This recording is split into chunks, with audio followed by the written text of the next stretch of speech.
porque não é uma coisa muito conhecida nem na própria França.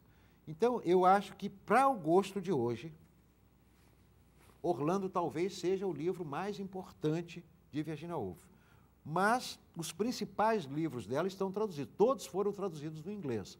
O que eu não posso afiançar é a qualidade das traduções, porque eu não conheço todas as traduções, né? Eu conheço a tradução da Cecília Meirelles, mas também nunca a cotejei com o original para saber se esses detalhes, né, que a nossa amiga observou, foram, acredito que sim, porque Cecília era uma intelectual muito responsável, né, além de uma grande poeta. Então, acredito que ela fez um trabalho muito escrupuloso. Mas o que é importante é o seguinte, que se lê, sabe, como se o texto tivesse sido escrito em português, se lê com enorme agrado. Eu reli recentemente a tradução da Cecília, já li 2 vezes, e acho muito boa. Portanto, já li Orlando 3 vezes, e acho um livro que sempre me traz coisas novas. E os demais livros estão nas livrarias. Este volume mesmo dos contos completos, a Simone pode consultar aí numa livraria, e inclui, lá no final, uma relação dos livros publicados em português. Está lá, A Viagem, 1993, o título continua A Viagem, Noite e Dia, saiu na década de 80 também, O Quarto de Jacó, Ao Farol, Orlando, Um Teto Todo Seu, que é um título também questionável, As Ondas, né? E até Flush, que eu não me lembrava também, já saiu. Flush saiu pela LPM, então deve ser naquela coleção de bolso, não é?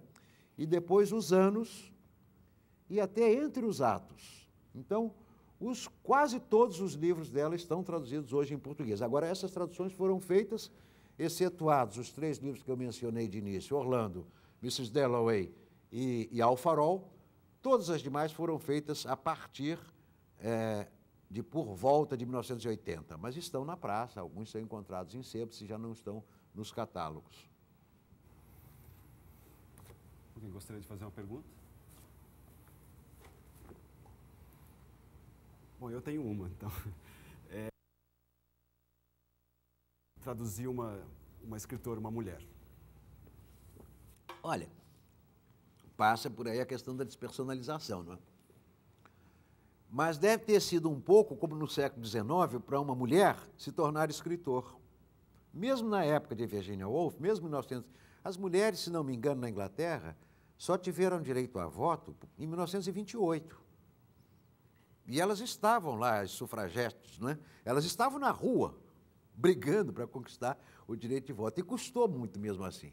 E imagine você, 2 das grandes escritoras do século XIX, George Eliot, na Inglaterra, e George Sand, na França, tiveram que assumir nomes e identidades, George Eliot não, mas nomes masculinos. George é Jorge. Ela se chama, a George Eliot, ela se chama Anne Mary, ou Mary Anne, Ana Maria ou Mariana, não me lembro agora, é uma coisa ou outra, não é? O nome de batismo dela. E Jorge era o nome do companheiro dela. Ela fugiu com um homem que tinha uma filharada, um intelectual também, um escritor, tradutor de Goethe, e escreveu uma biografia de Goethe, etc., que tinha uns 10 filhos, e até por isso ficou mal vista, não é? Porque ela fugiu com um homem casado. Mas ela, para se afirmar como escritora, ela teve que usar um nome de homem. Ou seja, ela teve que se despersonalizar como escritora. Porque havia mulheres que assinavam livros, mas eram livros água com açúcar, era uma coisa desconsiderada pelos homens que dominavam a cultura da época vitoriana, não é? A rainha era mulher, mas a cultura britânica era totalmente masculinista, como diz a Virginia Woolf, não é? Então, eu acho que é um pouco isso. E a George Eliot hoje é unanimemente apontada como um dos maiores romancistas de sua época, né? Eu acho que para o tradutor tem um pouco isso. Eu traduzi George Eliot, eu traduzi Virginia Woolf, eu traduzi Louise Labé, uma poetisa francesa do século XV, e traduzi mais recentemente Flannery O'Connor, que é uma contista americana daí dos anos 40, 50, um pouco, por meados do século, digamos. Eu não me lembro agora em que ano ela morreu moça. E é claro que uma personalidade masculina, não é, tem que fazer um certo esforço, porque eu acho que há sempre uma certa diferença, digamos, entre o olhar masculino e o olhar feminino. Isso eu noto. Talvez as mulheres, e hoje talvez isso tenha uma certa base, porque elas estão dando grandes fotógrafas, não é? Eu vejo que há fotógrafas, mulheres fantásticas.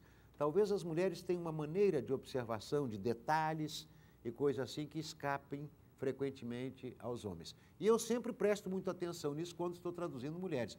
Dou um exemplo, no caso de George Eliot, de quem eu não conhecia nenhum livro, ao contrário de Virginia, que eu já tinha lido muito. A George Eliot eu conheci quando me foi encomendada a tradução de Middlemarch, que circula até hoje por aí. A minha tradução em português deu 920, 930 páginas. É um tijolo, não é? Foi um trabalho insano e eu procurei traduzir palavra por palavra, seguindo o meu conceito de tradução integral, acompanhando o original sempre. E me lembro que, na ocasião, eu vi uma tradução francesa deste mesmo livro. Uma passagem em que ela descreve um personagem e ela leva, assim, umas 6 ou 8 linhas para descrever o nariz do personagem. Da maneira como eu entendi em inglês, ela queria com aquilo dizer o seguinte: olha, vejam, para mim este é um olhar bem feminino, como pela leitura da face de uma pessoa, de um detalhe da face, o nariz, a gente percebe o caráter desta pessoa. Então, o homem em questão, que ela vai descrevendo, tem um nariz, 6 linhas ou 8 linhas, que vai para cá, vem para lá, entorta daqui, rebaixa para lá, levanta-se, enfim.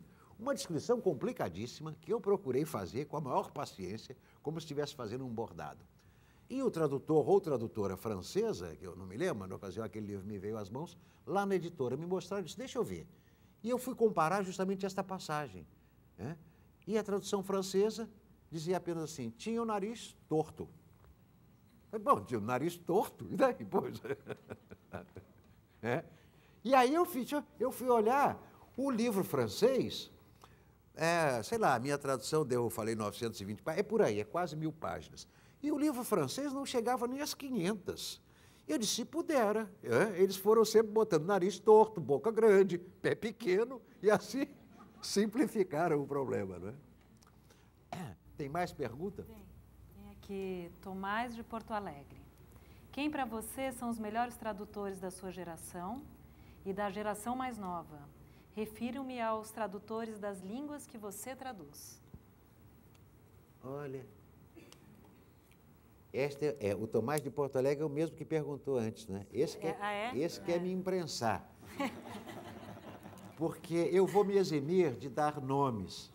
Pelo seguinte, primeiro, também por incapacidade, eu não acompanho, por absoluta falta de tempo, eu traduzo de numerosas línguas. E este é o meu grande prazer, né? Para mim, nada melhor. Depois de ter traduzido um livro em inglês, sobretudo, por exemplo, Flannery O'Connor, que me deu um trabalho incrível, porque ela escreve inglês errado, igual Faulkner. É aquele negócio de preto, pobre do sul dos Estados Unidos falando inglês errado. E você diz: como é que eu vou fazer isso em português, né? Vai ser o caipira paulista, o caipira mineiro, o matuto nordestino, ou um gaúcho lá da terra do Tumás, né? Que fala uma coisa que eu também não entendo. Eu não sei. Para mim é uma complicação. Mas nenhum prazer para mim se equipara sair de um livro em inglês e pegar, sabe, um livro em inglês como este aí da Flannery O'Connor e depois traduzir francês do século XVIII, que é uma maravilha, porque é uma língua que não tem variação, sabe? É uma língua que já está fixada, né? Não tem problemas, então você descansa.